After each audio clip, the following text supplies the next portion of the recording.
Hi, Tim Alden here. We're going to show you a quick little video on our cross hatching. Hope you like it.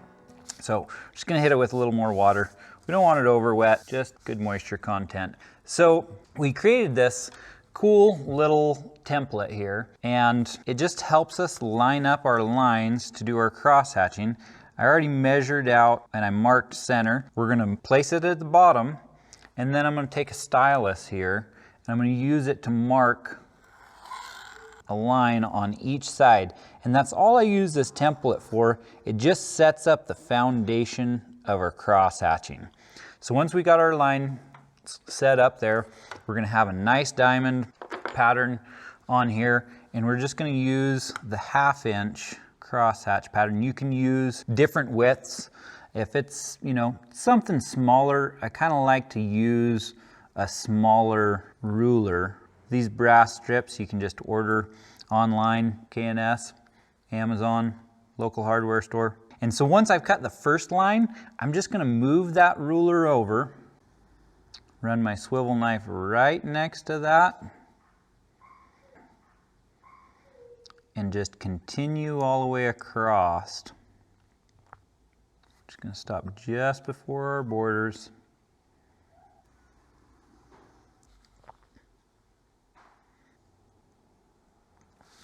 Something that you want to consider here, especially on smaller projects, is if you're a hair off, let's say a 1/16, 16 times in the same direction you tilt your ruler, your diamonds are going to drop. Most bigger projects, I don't worry if the diamonds aren't square across here, but on your smaller projects it tends to show up more and make a difference.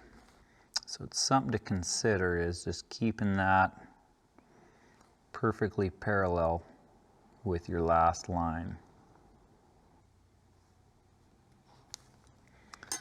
So go ahead, move this direction.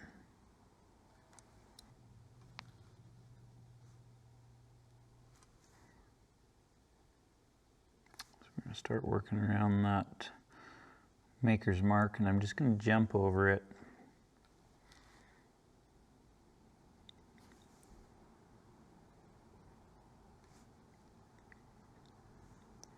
You can leave a little bit of a gap there and come back and cut it.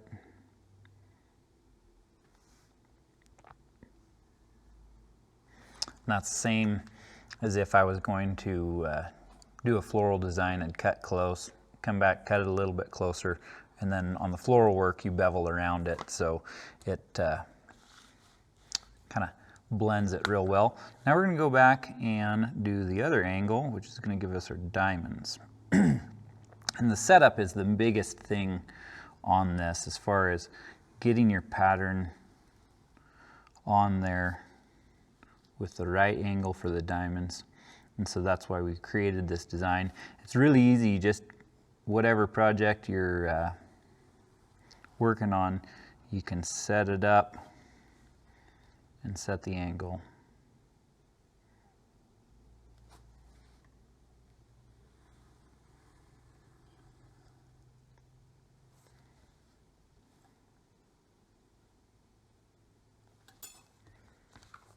Flip around, go the other direction.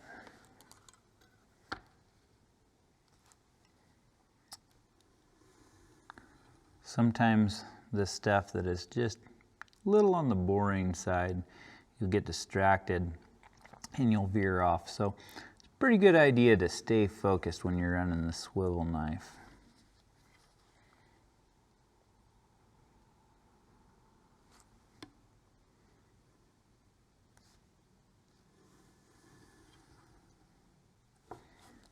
Okay, so there we have all of our diamonds cut.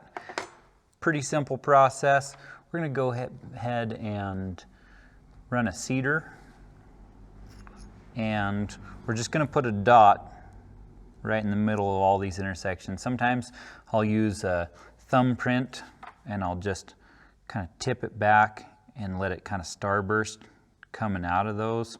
But usually on your smaller cross hatching, it doesn't look as nice just because there's not enough room for that to kind of radiate out of there.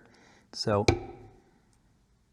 you just want your cedar deep enough that it kind of closes up those cuts. Kind of gets a good color to it. Generally, I work all the way across.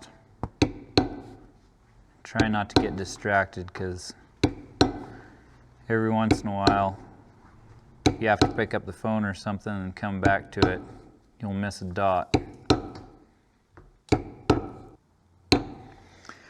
Sometimes when it gets a little drier, those little seeds won't close up the swivel knife cuts as much, so we're going to hit this with a little bit more water. It's doing a little bit better job in the middle, but on these sides you don't want it over wet because you get that nice burnish color from it if you don't, but we just want it to be a little bit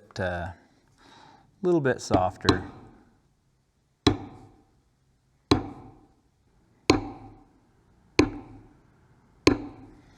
Alrighty, we're done with all of our seeds. We're going to go ahead and bevel this. I'm going to use a number 3 checkered Berry King beveler. I'm just going to knock this edge down a little bit so we can put our border stamp in.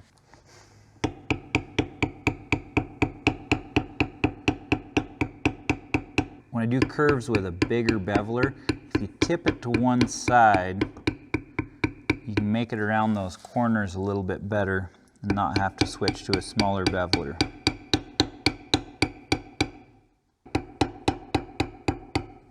So now we're going to take our little Berry King border stamp, cute little guy, and just to let you guys know, we did put tape across the back of this, mostly for the border stamp and for the cedar. It'll tend to stretch just a little bit. And this is pretty lightweight leather because we're going to line this for the purse pocket, and we don't want it to be too bulky once it's finished.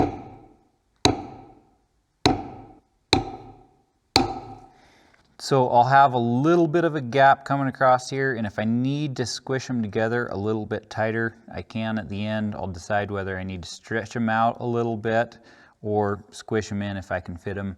If you do a lot of this, you'll just kind of know where you can go with that.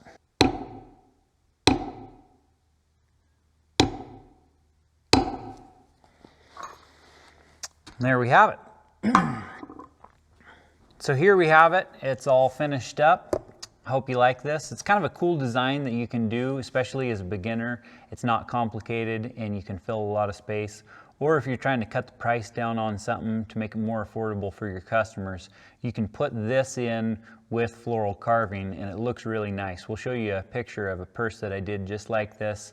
The finished product, we do this on the back and then we do a combination of this and floral on the front. We did put packing tape on the back of this because it's so thin and we're going to line this pocket that we don't want it to stretch when we do the cedar and the border stamp. Hope you like this video. Feel free to share and like it, comment, and hopefully we'll see you next time.